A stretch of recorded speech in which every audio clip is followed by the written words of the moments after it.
10 years ago, a random act of kindness from a complete stranger led us to this place today. This stranger that I'm here with today was the Visa Application Center representative.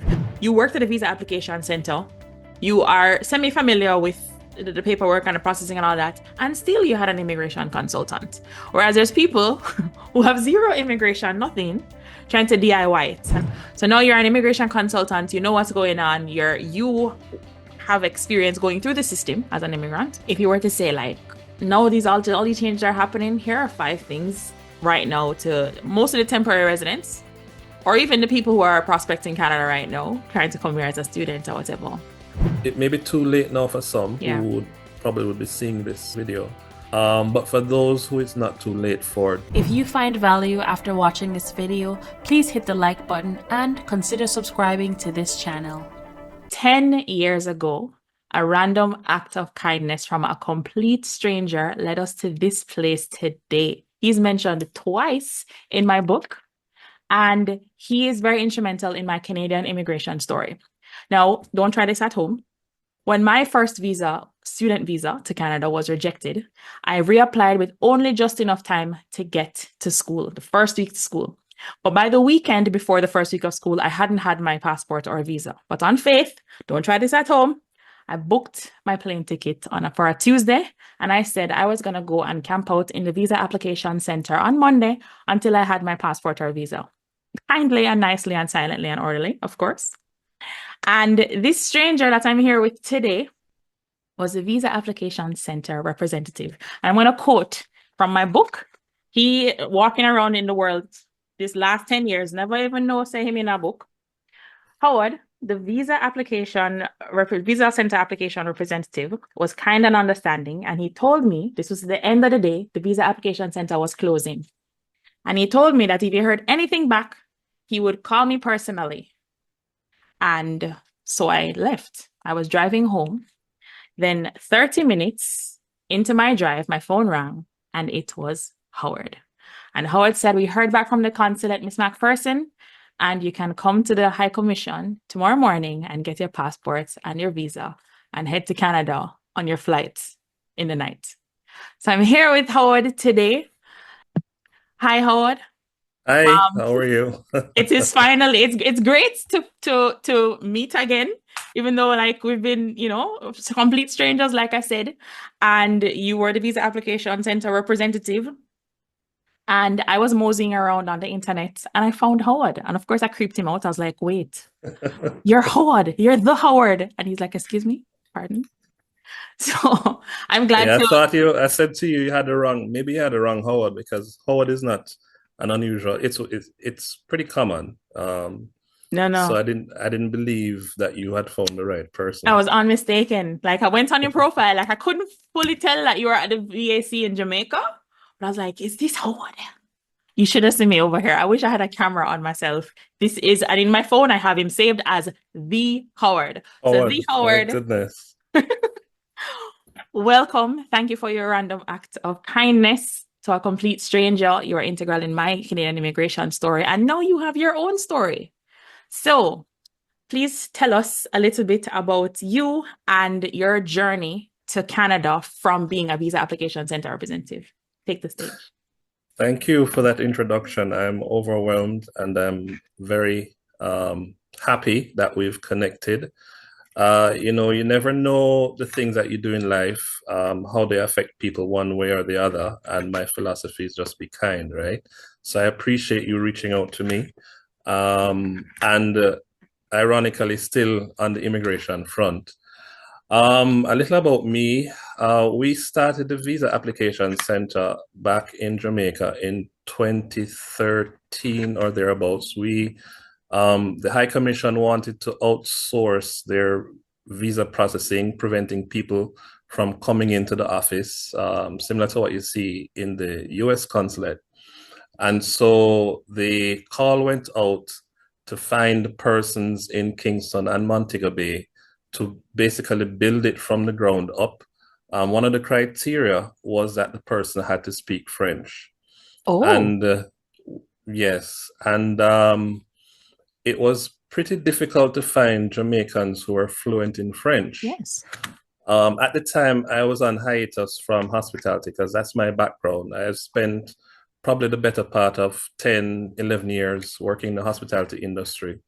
And for those who may be watching who have worked in hospitality, they can appreciate that it burns you out, right? So I was pretty burnt out. I was taking a break, and I saw, I was headhunted, by the way, as a matter of fact, because they, like you, saw my profile and I spoke French and where I lived, and they reached out to me, and we built the process from the ground up.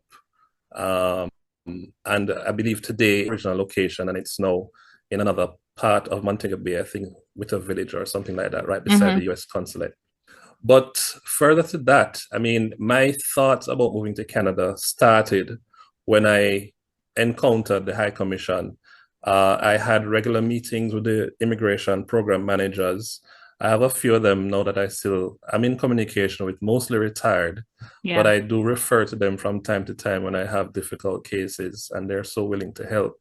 Good. So that was good networking for me. I didn't know what my future was. We'll talk a little bit more about that. But at the time, I thought it was a good connection to have. So I still have a few of them. Trained by visa officers, so I understood the inner workings. And when I compared the US to Canada, I figured that Canada would be an ideal place because it had, well, crime was almost non-existent in comparison to Jamaica. Crime is everywhere, but in comparison to Jamaica, the Jamaican experience, and family-oriented. Family-oriented plus GCT is what Canada was compared to what I believe and my analysis of living in America was, right? And so the plot started around 2015. So I started working with them for 2013. And around 2015, I said to myself, this is where I wanted to be. So I started looking into Canada from that time. I knew that moving from one country to the next would be a tremendous move. It's not something you get up overnight and decide to do. Then I didn't have a family, no children, that sort of thing. So I started looking. The first thing I did was looked at where in Canada I wanted to live. Now, everybody said Ontario. Of course. Because Ontario is Canada. There's nowhere else. Duh. But then I looked around and I saw that they had different provinces. So my two top choices were Ontario and British Columbia. Okay. And the Ontario, two expensive provinces. Well, at the time I didn't know it was expensive, right? What I was looking for was weather, because I didn't want to move to a country, a cold country, and not have some level of comfort where weather was concerned, so to speak. And so so I'm very analytical where that's concerned, detailed, right? I found out that Toronto was the average temperature was too cold. BC was more rainy. So although it gets cold, there's a lot of rain, so there'd be a lush environment. And I love nature. But then I realized that it was price prohibitive. Right, in terms of cost of living. And I abandoned that. I got in touch with immigration consultants in Canada, looking and exploring at those options. And it went on and went on. Several years passed, and in 2017, so 2 years from when I started, 2017, I made up my mind to just gun it. Let's do it, because crime in Jamaica was getting out of hand. I lived in Montego Bay. I was in the epicenter of it, and it no longer only happened at night. It was happening in broad daylight. By then I had a daughter, and I was concerned that this wasn't sustainable for me or my family. So we started this time, I really put some more effort into it, and I found the route that we wanted to use was school, Okay. similar to you.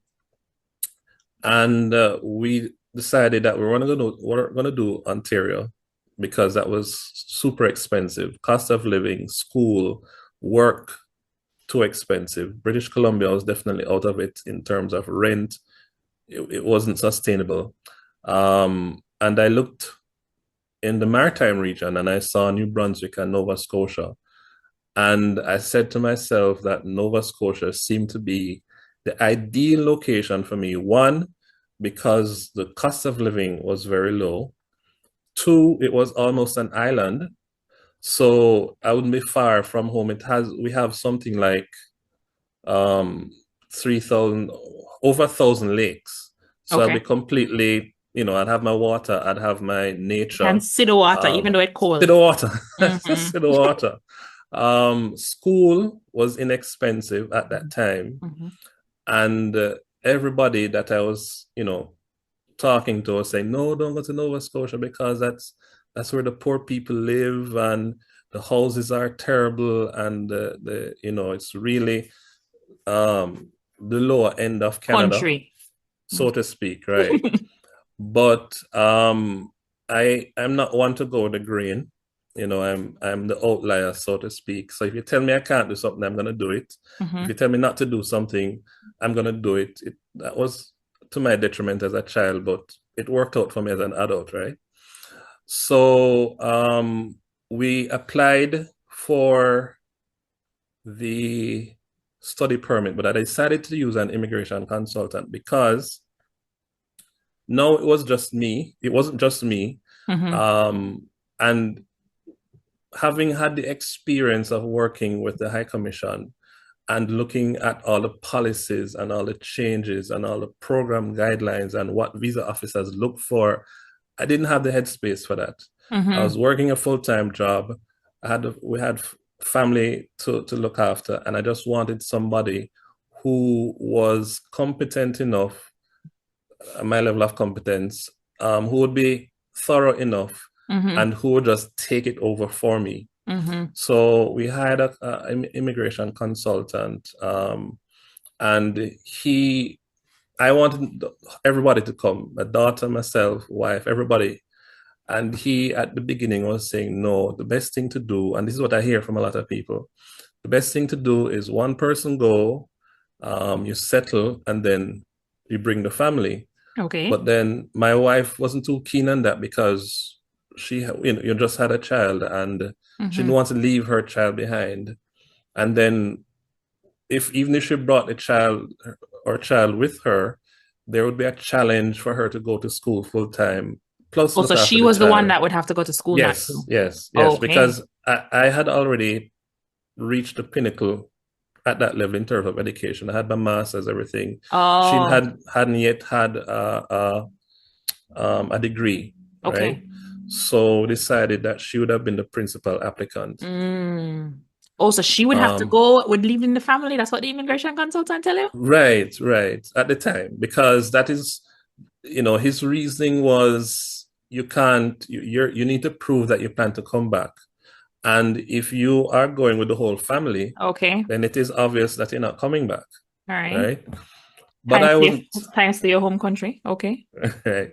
But I wasn't having that, and so I wrote a letter of explanation that went along with the application.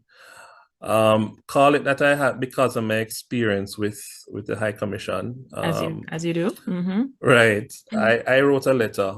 In addition to him writing his general letter, I wrote a letter to explain the reason, and I laid out the steps. And to be honest, we had already decided that if this wasn't going to work out, we're going to come back, right? Because one of the worst things is to be in a foreign country and suffering. The better Yeah. you come back home and suffer, Yeah. for want of a better expression. We are amongst family. Yeah. In Canada, we don't have family. We don't have Yeah. uncles. We don't have aunts. We Yeah. don't have grandmothers. Nobody. It was just us. Yeah. So we applied as a family. and we were successful. So I got the open work permit. My wife got the study permit. Back in the day And when you could, even a spouse could get an open work permit, the good right, old right. days. Good old days. Things have changed now, right? Well, based on the level of studying that she was doing, it was possible. Yeah, And here we are. here you are. Okay, and so Yeah. she came to school, and then I guess through express entry, you had enough points, and the magic happened. Or No, we didn't do express entry. We used the Atlantic Immigration Program. At the time, it what? was pilot. It was a pilot program. Okay, because you came Yeah, in 2017, and then the yeah, AIPP is open in 2019. right. I didn't So know we that. so we had a two-pronged approach. Again, this is me working the system. She could get PR through her having studied, or Yes. I could get PR because of my work experience. Okay. So, because I had several years work experience in hospitality, I decided to approach AIP from my end. So that sped Ah, up our PR process because we didn't have to wait until she she finished was finished school. school. I love that. Right. And I mean, I blew away my employers. They didn't have a choice, right? So they supported. I'm kidding. I'm joking. I mean, I was a hard worker. Yes, of course. And they The were very good willing, customer service. right? They were willing to support my application. At first, they weren't Okay. because I started working with them, and I said I wasn't going to approach them until I had finished my 90-day probation. Once I had finished my 90 days, I approached HR and said, "Well, look, you know, we think we want to stay here permanently, but in order to do that, this is what I need to do." HR said they would think about it. A week later, they called me and say, the general manager is not too keen on supporting my application. So I shrugged. I mean, my wife also had the opportunity, so it would mean we'd have to wait a longer time. No Hmm. worries. Okay. And the following week, the HR You manager called me in consider? the office to say that they've reconsidered and they're going to proceed. Yeah. And so the rest, as they say, is history. Awesome. And I guess at the time, it was new. AIPP is new. The whole process is Yeah. new. Even now, even though it's not so new and employers are still kind of shying away from it or the work that it takes to do it. Yeah. So One of the biggest challenges why employers aren't keen on support is because they don't understand exactly. what is involved and they can't be bothered, Yes. right? Yes. So it's best for them to look for somebody who's here on a postgraduate work permit that has three It's years. easy, right? Yeah, Yeah. There's right, no right. there's no nothing, right? It's easier. And even like there's a huge corporation, Canada-wide corporation, but the location in Nova Scotia is a designated employer. And they say that they don't have the HR capacity to do AIP, even though they're designated employers. Yeah. Easy. Um, you should give me that information so I can call them. But I think Okay. another thing, and that was one of the contradictions that I couldn't understand because you're designating employers, but then they're not using the designation to No, hire, exactly. right? Um, one employer said to me that they didn't want to invest the time that was needed in the process. And I'm like, why did you get designated? Well, So I don't that's know if there was some incentive, if the province had to meet some quota or something. I don't know. Um, but there are employers who are designated who will not support the employee. So there are employers that are designated because they've been told just join the line just in case you need it. And Oh, so they went okay. through the process of getting designated, though because they were approached, not necessarily that they went and joined the line. They were approached and were like, look, it's free, we can help you.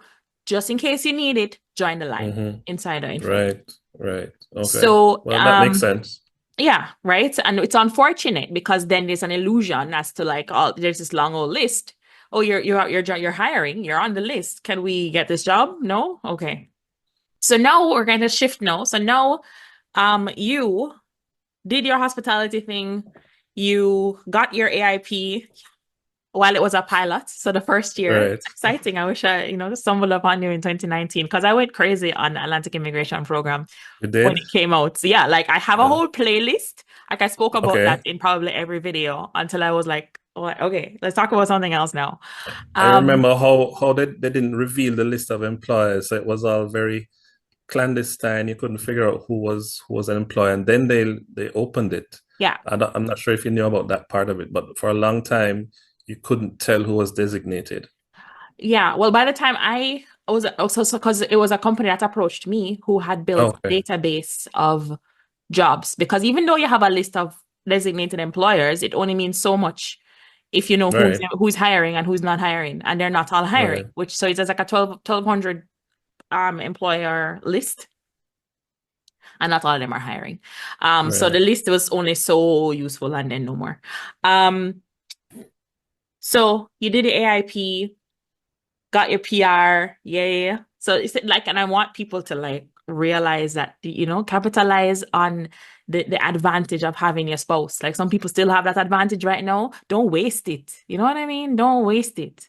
All right. So you decided to go to Nova Scotia. You did that. You got your AIP, and now you've shifted back into the immigration world as a Canadian immigration consultant. And that's how I found you. I was moseying Right. around on the internet, stalking. I'm just kidding. I wasn't stalking anybody. I was just, hanging out.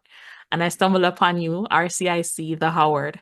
So how did you decide to go into that, and what was that process like? Um, I'm gonna say it's by accident. Mm, I was working with Marriott, which is a company that I've always wanted to work with and mhm, for. mhm. Um, and COVID happened. Oh, yes. And I sat at home because by then we were on rotation and we didn't have guests coming to the hotel. So a lot of the middle managers, which I was a part of, were sent home on rotation. Mm-hmm. And I thought about what I could do differently or in addition to Mm-hmm. in the event that I don't get back into hospitality. And I called up the one of my retired visa officers, and I was discussing it with her, and I was like, just as conversation, not because of any immigration related thing. And she mentioned, why don't you work for the government? I'm like, because in my head, working for the government, you think you're not working for the government in Jamaica. I know it's not apples for apples, but I didn't Yeah. think of that. Yeah, yeah, yeah. But then she mentioned working for IRCC, and I thought to myself, IRCC, maybe I can become an immigration consultant instead. Mm-hmm. And so I did the research, and I figured that because I had this wealth of experience and background, Mm-hmm. this would this would be a perfect fit for me. Also, in my background are lawyers, right? So I'm being brought back to the conversations, and would play courthouse. Very weird family would play courthouse, and somebody's defender, and somebody's is the lawyer defending that person. And so I researched the process of becoming an immigration consultant. So that's how that thought process kicked in. And then I realized it would be an excellent way to help Mm-hmm. persons to navigate the complexity that is Canadian immigration. I Mm. remember somebody saying to me that, oh, when I told them that you don't do interviews with Canada, it's all paper based. And oh, that's easy because if I'm doing the US, I have to go and stand up in a line and be interviewed by an officer. That is how it used to be before the visa application centers came about. Mm-hmm. But the fact, what made it better, what I think is better with the US is that the officer can physically see you, Mm-hmm. and you can maybe plead or appeal your case before them then and there. Mm-hmm. With Canada, it's all paper It's based. They blind. don't see you. You're They waiting see forever. you, You don't even know. they see you as paperwork, Mm-hmm. right?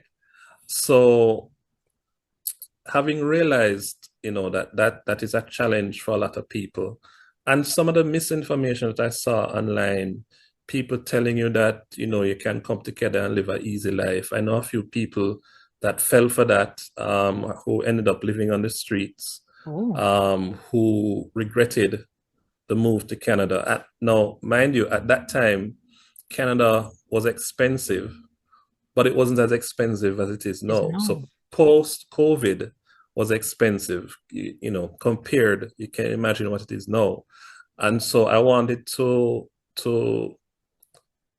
move against all that misinformation and disinformation and help people to understand the process and probably properly help them to navigate their course and pathway to Canada, similar as how I did it.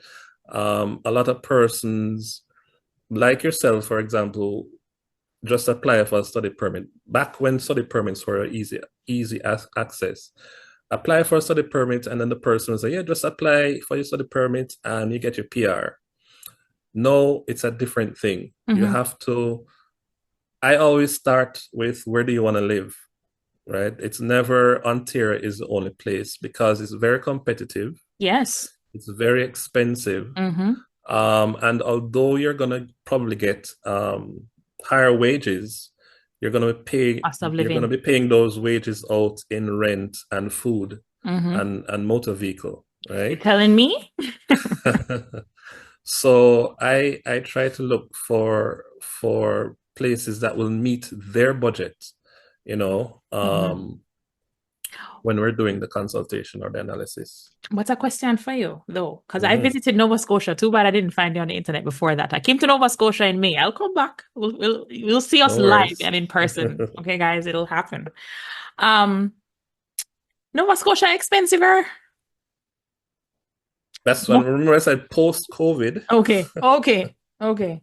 But no, it is more or just as expensive. So Yeah, it's some of the more because your most, tax is higher. The the gas tax is is higher. higher. Well, they're changing that now. But 1%. well, the opposition says two. So we'll see. We have Oh, an okay. election coming up in a few weeks. Okay. So one of the reasons, well, some of the schools now are even more expensive than Ontario, right? Ah, And the cost of living. So it's all over Canada. yeah.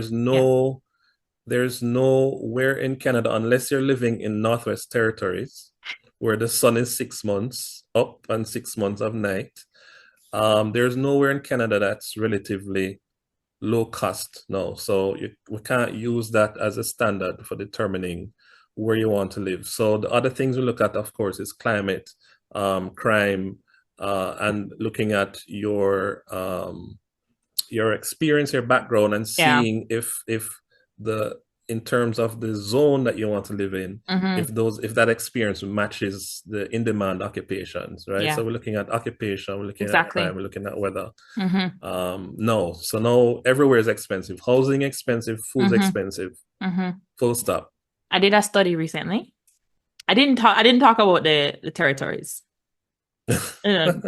Nobody wants to go there, but hey, if you want cheap. But none of it's expensive. But Yeah, they don't really have an immigration thing, so we don't even talk about that. Right. But Newfoundland and Labrador was found to be the cheapest province when I did my study anyway a few months ago.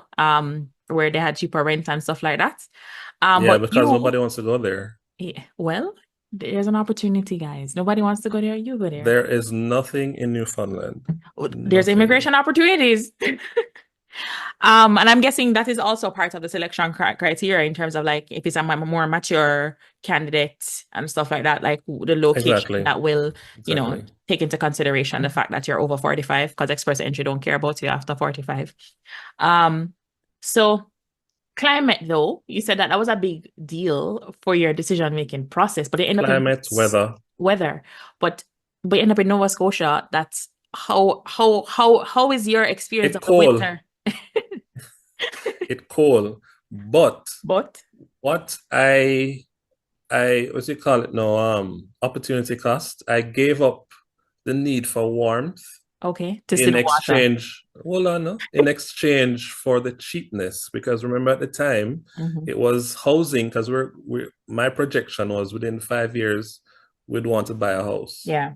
right? And Nova Scotia, the Maritimes on the whole, had very inexpensive houses. That's before before COVID. Yeah. And before a lot of Torontonians moved here and bought out our houses. That's another story. But so I gave up the need for, I couldn't have it all. Yeah, of course. So we decided that the weather aside, Yeah. being able to afford a livelihood would be more important, and we just buy cold weather clothes, right? Yeah. So that's You stay how inside. that worked out, right? Yeah. Yeah. Or you get a car, which Yeah. you have to do. There's Yeah. no way you can come to Canada and not buy a car. The buses are on time, but you're gonna spend hours in transit. Well, so that was my story because when I came, I lived 2 hours away by bus from Humber College. And I wasn't like my idea of being here temporarily was that anything, if I have to leave tomorrow, it has to be able to fit in my suitcase. And I can't fit the car there. So I didn't have a car until after I got permanent residency. So I took the bus Right. and I know what you mean, right? Like it took me 2 hours to get to school, 2 hours to get home. My last class ended at 9 o'clock at night. And I cut that down significantly with a car. So car, great investment, very helpful. Oh no, Howard. I like reading your little column section of the internet on LinkedIn, where you have a lot of opinion about what's going on in immigration right now, and in a very, I don't know, dry humor, almost comedic, but you're so serious, which is why I like it. Way. So now immigration is shifting, we're seeing the changes, all of that stuff, and you have a lot to say about it. But if you were to maybe summarize the top 5 things that you can suggest to people with regards to the changes right now. And I did take note of, you said that, you know what, you worked at a visa application center. You are semi-familiar with the paperwork and the processing and all that, and still you had an immigration consultant. Whereas there's people who have zero immigration, nothing, trying to DIY it. And I mean, I spoke at an event recently and I said, there's a time to DIY and there's a time to invest in help. I also posted that on LinkedIn, right? So now you're an immigration consultant, you know what's going on, you have experience going through the system as an immigrant. If you were to say like, no, all these changes are happening, here are 5 things that I chose 5 as a random number. If you say 3 are the best or 10, Right. but what would you say right now to most of the temporary residents, or even the people who are prospecting Canada right now, trying to come here as a student or whatever? What would your best advice be for them? The first thing, don't be dismayed. Canada is still a great place to live and raise a family, if that's your intention. If your intention is to make money, the United States is a better option. And I say that because the US dollar is stronger than the Canadian dollar. And there are more opportunities. I know people working 3, 4, 5 jobs in the US because their intention is to make money, right? Yeah. So you have to understand what your intention is. Yeah. And it can't be, I want to live in a first world country, then go to France or go to Europe or whatever. There are all so many first world countries around. But if your intention is to settle with the hope of, peace of mind. And I remember I said crime is very low. We don't have school shootings. We don't have our gun laws are different from the US for now. We don't have open carry. People aren't allowed to walk around with pistols. Drug and gang warfare is unfortunately concentrated in the bigger cities like BC, Vancouver, and Toronto. But when you go out to the other provinces, BC, Toronto, and Winnipeg, that's Manitoba.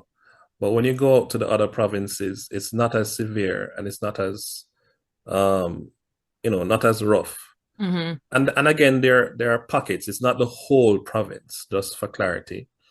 So understand what your intentions are. If it is to come and settle and raise a family and have peace of mind, I can tell you the first day I slept for hours because I didn't have burglar bars on my windows. My door didn't have safety locks and two or three four different locks and a big heavy lock on the grill. I lived in an apartment. There were no burglar bars. There's no safety lock. The door had just this one lock, and I slept like a baby. Peace of mind, right? So determine your purpose. Two, again, determine where in Canada you want to live, because, as you said, Nova Scotia has the highest tax rate, which they're planning to change. But that is because we also have the highest population of older folks, and older folks need healthcare, and healthcare is expensive. It's free, but the taxes pay for it. It's prepaid. It's prepaid, right? So you have, I think, Nova Scotia has the highest concentration of nursing homes. Okay, which is hint for healthcare in Nova Scotia. So if healthcare is your thing, right? Yes, Nova Scotia, the Maritimes, is big for elderly healthcare, nursing homes, retirement living, that sort of thing. And incidentally, that is how we got a lot of internal immigration from Toronto during COVID. A lot of the persons who had their homes were older, the elderly, senior citizens. We had very good control over our COVID death rates versus Toronto, because everybody was no vaccine and fighting against people and it's a conspiracy theory. And Nova Scotia was like, nope, we're taking the vaccines. Yeah, we are going to live. So our death rates were lower when compared to other provinces. So a lot of people moved here because it was safer. So they sold a lot of their houses and they bought property here, 2, 3, 4 different houses with whatever they sold in Ontario, because the prices were that low. So cost of living is one thing. So healthcare, if you want to think of your career path, Toronto is still a very good place for healthcare because there are a lot of programs for nurses. Doctors is a different thing. If you want to come here as a doctor, you're going to have to jump through hoops, several, before you can actually practice as a doctor, right? In any province. In any province. They haven't yet made the path clear for doctors. When I moved here, I met a doctor who had been practicing at UWI, University Hospital, and he was working at Walmart. Yeah, in Jamaica, but he was working at Walmart because he couldn't get a license and he couldn't practice as a doctor. So that I'll use that to segue into understand that if you're moving to Canada, nobody knows you. Nobody cares that you are a PhD or you've been a principal for 10 years.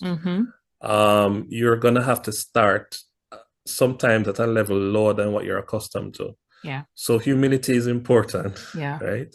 And I'll use me as an example. I was on a hiatus from hospitality, but I had risen to an executive level in the hotel business. And I understood and I had made up my mind that if I was going to move here with my family, I knew that I would not be working as a director of rooms division. Right. No, it doesn't matter that I've had that experience or that training. It doesn't matter. And the only job I could get when I got here was working in a call center. Very dingy. And I'm not saying that to say that call centers are bad, but call centers in Canada is different from maybe the call centers in Montego Bay or what people are used to, right? Oh. There's no dress code. In the ones that I worked in anyway. So you had people coming in flip-flops and they're all tattooed and they're all drugged out, and it was a very not so wholesome environment. Coming from my environment into that was a big step down for me, Mm-hmm. mentally, emotionally, and everything else. So even though you Right? knew, it still affected you mentally and It emotionally, still right? affected me, Yeah, but it's one I thing to had to do it. experience it, right? Right. So what I try to explain to people, like I had a principal who had been working with the Ministry of Education, and she was a principal for about 10 years. Right. And she wanted to come here as a principal. I'm like, Mm, mm, no, mm, no. mm. You're gonna have to either be a teacher at the very highest of that scale, maybe a teacher, or the very beginning as an assistant Yeah. to a teacher, Because it's a right? regulated profession as well, It's right? a regulated profession, and so they didn't know they wanted. So just backtracking, I think I'm going all over the place, but know the reason, your intent. Really, why do you want to come here? If it's to make money or to build a life, Mm-hmm. to understand where you want to live. So you do your research on the different provinces, whether your job is in demand, and three, also be willing Yeah. to be humble, Yeah. um, in if you're a professional, Yeah. right? So this is to the persons 35 and up, right? You've had 15 years experience as X. You're coming here, you're starting over. And I find for couples that I consult with, I find that the men tend to be the ones who are unwilling Yeah. to start over. Uh-huh. And you're going to have that conversation with your spouse or your common law partner, your special significant other. Both of you have to be in it together. Mm-hmm. You cannot say that when we get here, we'll see how it go. Yeah. It's a survival tactic of a lot of Mm-hmm. us, Mm-hmm. worldwide, mostly in the Caribbean. Yes. When we get here, we'll see how it go. Let Mm-hmm. me tell you something. Canadian winters, there's a Mm-hmm. thing that I learned, that depression Yeah. sets in during the winter. Yep. And that's because we don't have the sunlight. I Yep. didn't know all this. Oh. So if you think Mm-hmm. that you can come here, And rough it having out. had rough it out, having had challenges in Jamaica, and coming here to think that it's gonna get better, Yeah. divorce, fights, Yeah. disagreements, Mm-hmm. breakup, Mm-hmm.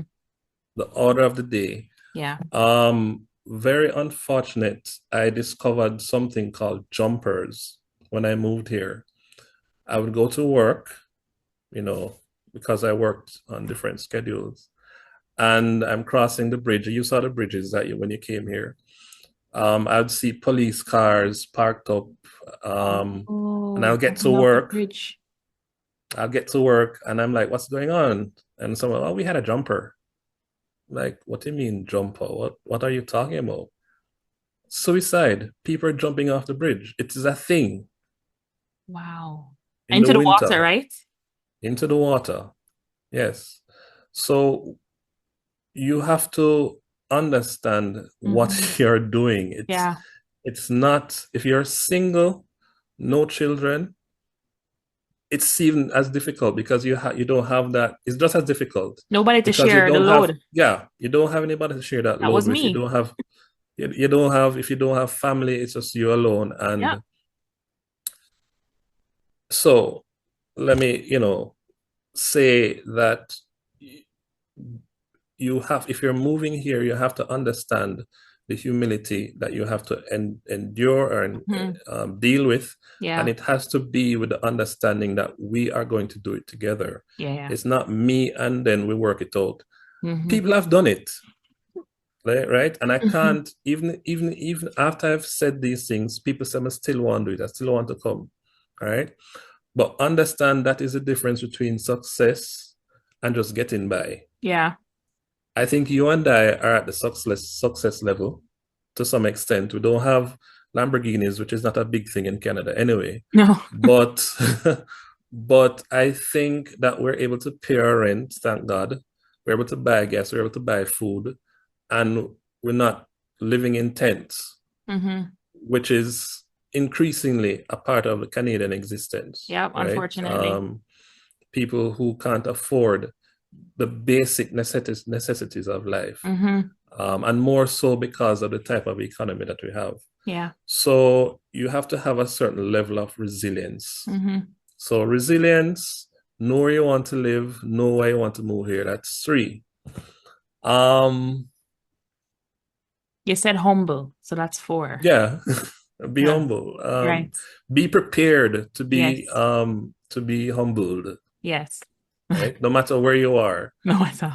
Where Um, or who. And I feel like, like you said, I like that you said 35 and up because then it depends on because I came here pretty young in my very, very early 20s, straight out of university.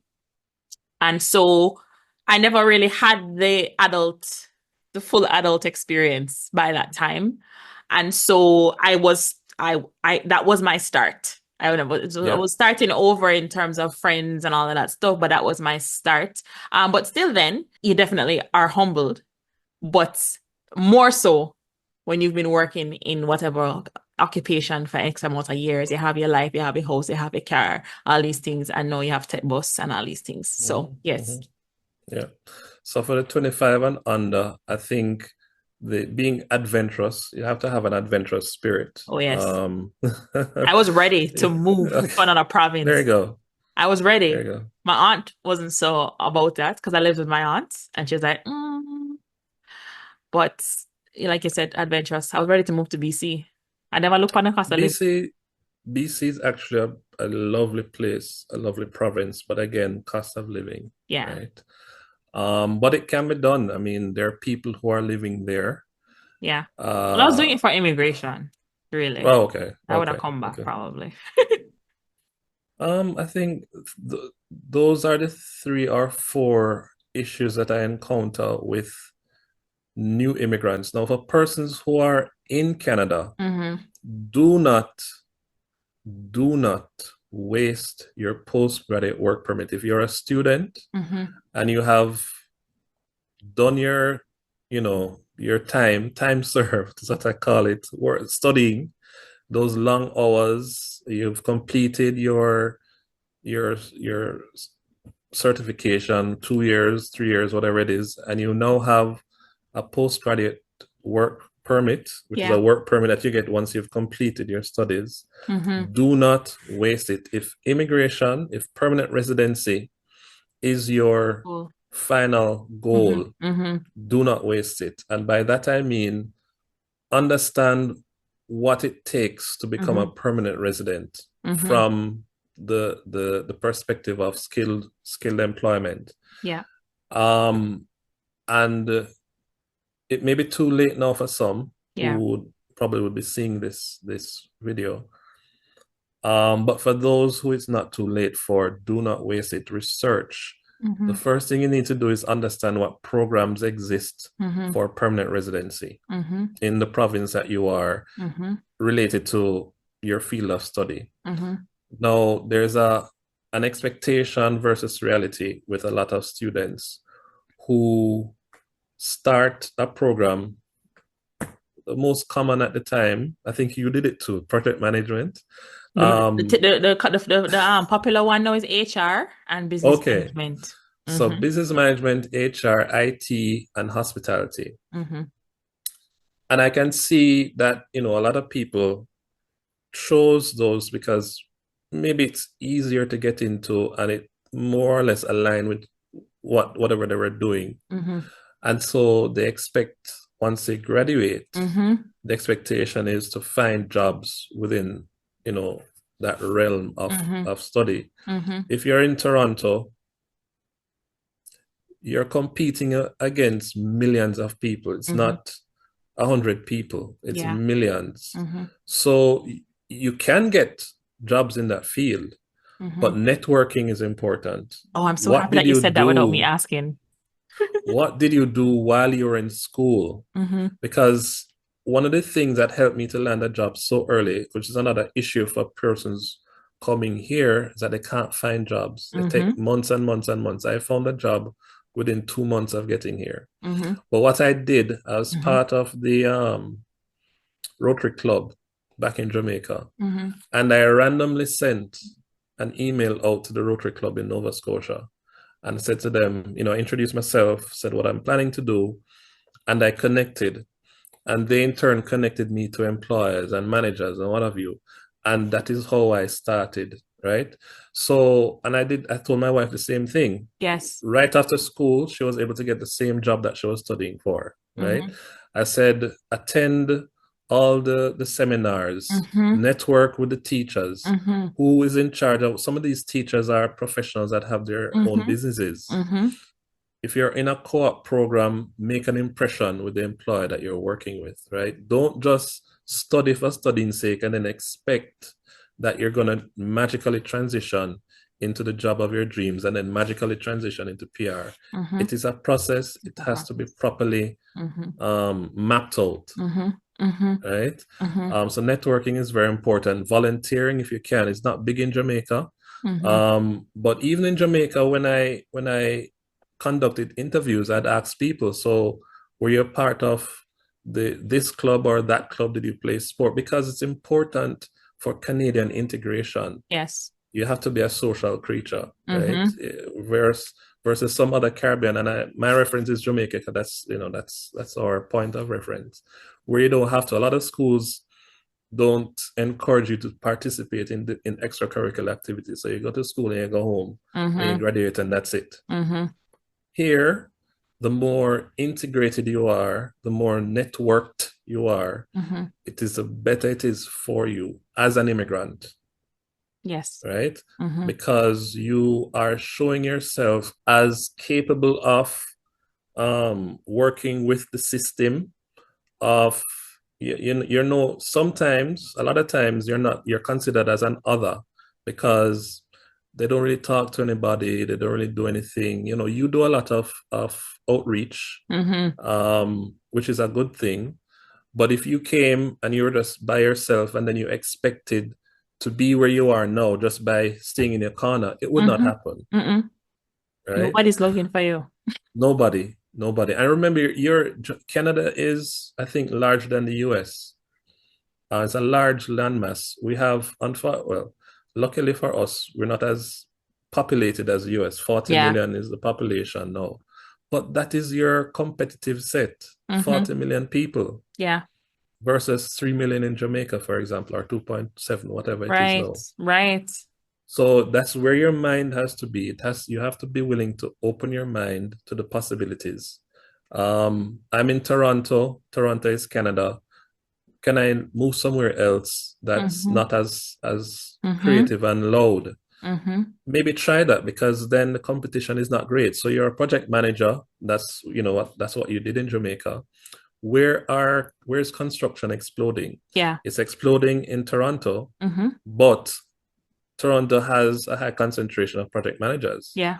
So maybe move out west. Halifax. Construction is exploding in Halifax. Booming in Halifax. It's booming everywhere. Yeah. Right? But don't go to Nunavut. Yeah. Right? Nunavut also doesn't have any immigration programs. So it doesn't, but I'm just calling it because everybody beats up on Nunavut. Yeah, I know. I met somebody. There's a Jamaican that I met in Nunavut. I'm going to find him. I knew of somebody whose parents came here as teachers and they lived in Nunavut. He went as a teacher to Nunavut. Right. And that's how they came, they did their permanent residency. But 6 months of sunlight and 6 months of darkness. No, yeah, people don't and you know what? Even daylight savings, like you don't tangibly understand what daylight savings means until you experience it. Like they change the clock. They randomly just we wake up this morning and go back to sleep and wake up this night. Yeah, they randomly exactly, right? So they change the clock, and from one day to the next, you on Saturday, the day kind of progressed as you expect it to. It gets kind of dark by 6:30. And then the next day, because they change the clock and move it back, at 5:30 or even 5 o'clock, it's dark. And your brain don't get time to adjust to a gradual darkness. It get dark early, get dark early, get dark earlier. And right now at 5 o'clock, it's dark and it's sad. Like, I don't like it. I don't like it. So that's even things to think about. All right. So now, Howard, I have a 51-day streak, I'll let you know, in Duolingo. in French. Okay, okay, Très okay. bien, très bien. Je parle Français, un peu un français. peu. Un peu. Ok. A little, right? That's right. Oui, je parle un peu, oui. Okay, okay. So now that I know I speak French, we can have French conversations. I need to practice my French with somebody who is French speaking. Okay, good. Immigration wise, no, right? We know that they have created a whole stream for French speakers. So for anybody who is right now in Canada or on the way to Canada, what advice do you have for them with regards to being French speaking or learning French? I think that French is the gateway to an easier path to PR because one, you can get a work permit without needing an LMIA, which a Mm-hmm. lot of employers want to avoid Mm-hmm. using LMIAs. So if you speak French at a particular level, I believe it's CLB 5, whatever the equivalent that of that is, then and the employer offers you a job, you can apply for a work permit under the French mobility program. Mm-hmm. And the one of the categories in express entry is, I believe, being able to speak French. Yes. And the scores historically, Mm-hmm. the scores for that is ranging between 280 to 380, which I think most people fall in that range. Mm-hmm. So French is very important, and it is the next, I guess, best thing Mm-hmm. for those who want to immigrate. As a French speaker, how did you learn French? First in school, and then I lived in France for a Oh, while. Yeah. well, that's So I helpful. started in high school and at the university because so I do speak French and Spanish as well. And I did learn a little Italian, but I don't have that many Italian friends. Yeah. So Well, now I have that's it. not a French friend. I saw that the thing said bilingual, but I thought that happened after they came to Canada. So realistically No. speaking, how long or how short? What's the shortest time you think realistically that somebody can learn French to a level of being fluent in speaking up to a level 7? I guess it depends on the time I commitment, right? It depends. yeah, it depends on the commitment because you have to be dedicated to it. You're learning another language, which Mm-hmm. is not easy to do. And so if you can find different resources, there are Duolingo. French Duolingo, there are French channels. Mm-hmm. There's music, there's TV, so news, magazines, whatever you can get your hands on. Mm-hmm. I would strongly encourage Immersion, right? immersing yourself because it's more conversational. That's what you have to be able to do. Yeah. Although in the test itself, they're going to be testing for reading, Reading. Mm-hmm. writing, listening, and speaking. Mm-hmm. So it's not something you can do in 3 months, for example, to reach that level. So now would be a good time to dust off. And I think in high school, everybody had to do at least one language, either I French did or Spanish. Spanish. I did Right. Spanish. Most persons would have chosen Spanish.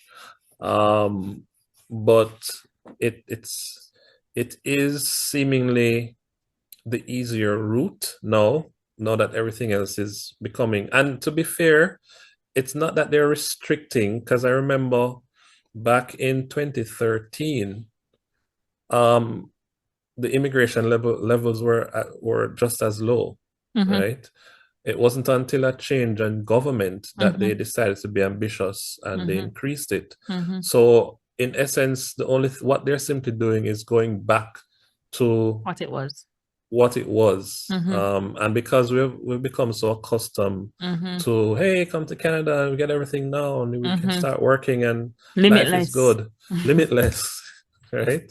And now they've pulled the rugs from under us, and here we are. I think you couldn't even work back in those days. You couldn't work if you're on a study permit. I know. When I came in 2014, you had to wait 6 months before you could get a work permit. Right. Mm-hmm. So back to the question, French is very, very important. If I would say that's a secret ingredient right now. If you can not master, but at least intermediate level. Yeah.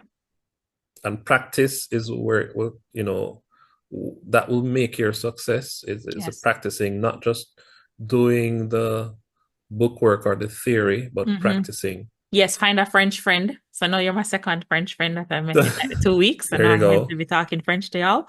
And I mean, I'm just not sponsored by Duolingo, but at some point, I really hope that they do.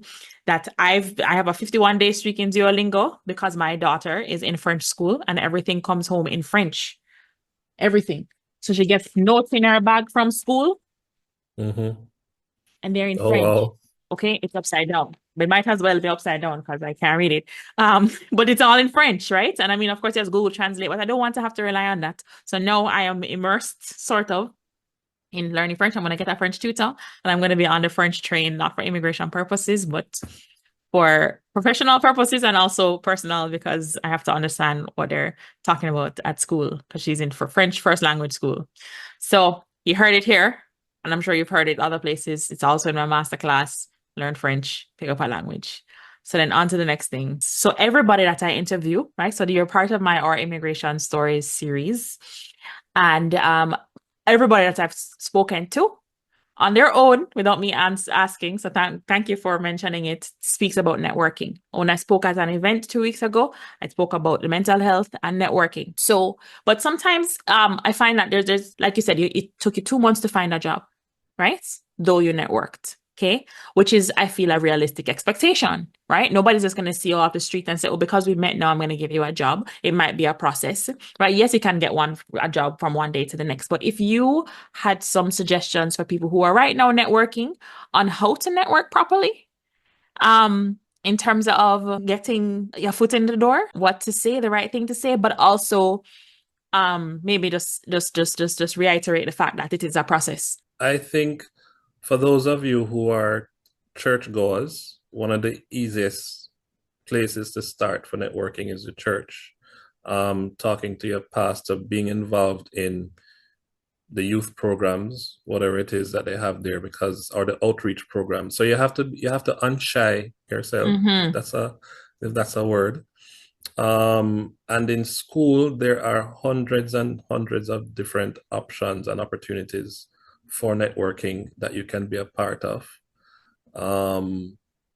I usually prefer, when I consult with people for studying, I usually prefer that they get involved in programs that have a co-op component to it. Yeah. And by co-op, for those who don't understand, is kind of an internship related to the field of study. So if you're a designer or construction, and there's a co-op portion to it, you're more than likely going to be getting a job in that area with persons who have that connections with the school, and that's where your networking should start. Exactly. Right? Yeah. But like you said, there's volunteering, And there's volunteering, being involved in whatever club, right? It could be Key Club, Rotary Club, any other kind of club that exists out there in the streets. But also your professional organizations. If you're studying project management, there's a PMI. And you can, volunteer at a PMI chapter nearby. There's lots of ways to do it. And I'm glad that you brought it up without me having to ask about networking.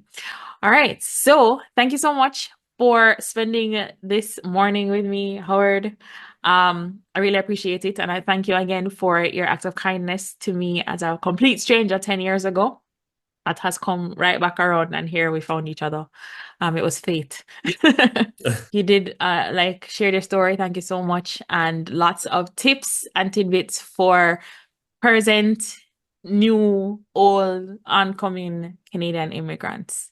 Where can people find you, Howard? I mean, I found you on LinkedIn. That's where I found you, on hanging out on LinkedIn. Well, how can people get in touch with you? And how can, if somebody is trying to get their immigration advice or help, how can people find you? If you're just exploring, so let's start out by doing, the website. My company is lignumimmigration.com.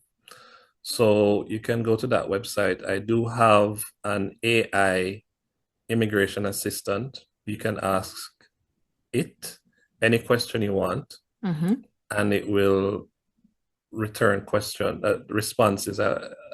So a lot of research has gone into this. You figured out by now that I'm not somebody that just does something off the cuff, right? There's a lot of work that goes into the things that I do, and the persons that I work with.